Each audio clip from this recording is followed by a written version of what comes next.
Published on November 16, 2017. Reporting by Sasha Chavkin The U.S. Congress Primary Ethics Watcog, the Government Accountability Office GAO, has been asked to investigate whether Commerce Secretary Wilbur Ross' offshore investments could have created conflicts of interest, following revelations from the Paradise Papers. Democratic Senators Cory DNJ and Richard Blumenthal DCT, who earlier joined four other senators in asking the Department of Commerce Inspector General to investigate possible conflicts of interest arising from Ross investments, requested the director of the independent congressional watcog investigate the matter as well.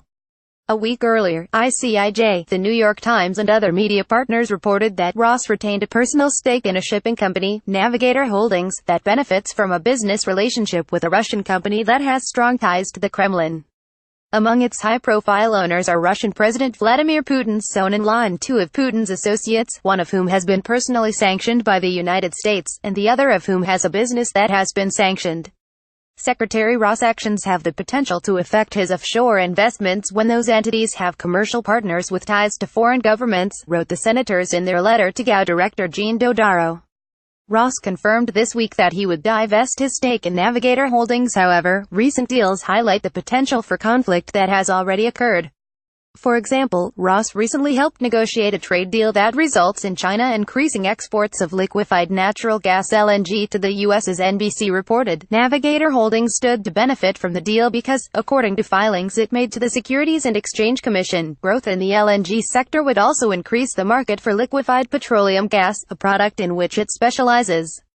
Kathleen Clark, a government ethics expert and law professor, told ICIJ the direct and predictable standard in federal conflict of interest law could include a chain of events, in which an action causes an event, which in turn causes a second event, as long as the causal relationship between the official's action and its financial effect is clear.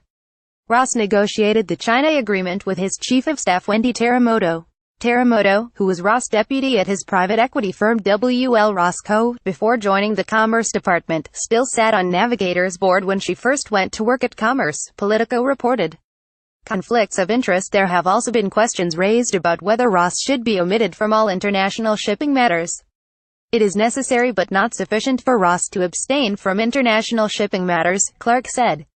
"I'd want to look at every matter that he touches as Commerce Secretary." Adding to the ethics questions circling Ross, The Intercept also reported last week that the Commerce Department's designated ethics official, David Maggi, was promoted to the position by Ross. Maggi is responsible for conducting oversight of Ross and Teramoto's conflicts of interest. In response to questions about whether the ethics office has reviewed Ross and Teramoto's role in the China trade deal, Commerce Department spokesman James Rock has told ICIJ that LNG export policy is not set by the Department of Commerce.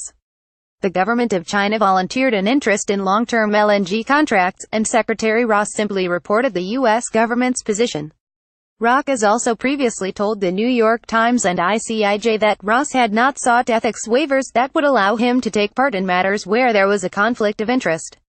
Some of these findings were cited in the request by the 6 senators to the Commerce Department Inspector General, which included a call to examine whether Secretary Ross has complied with the recusal requirements in his ethics agreement and the adequacy of that agreement. They also called for the investigation to examine the veracity of Secretary Ross' statements about his wealth, which have been questioned by Forbes and Bloomberg. Separately, the Commerce Secretary found himself being sued this week by former colleagues who allege Ross pocketed millions in improper fees.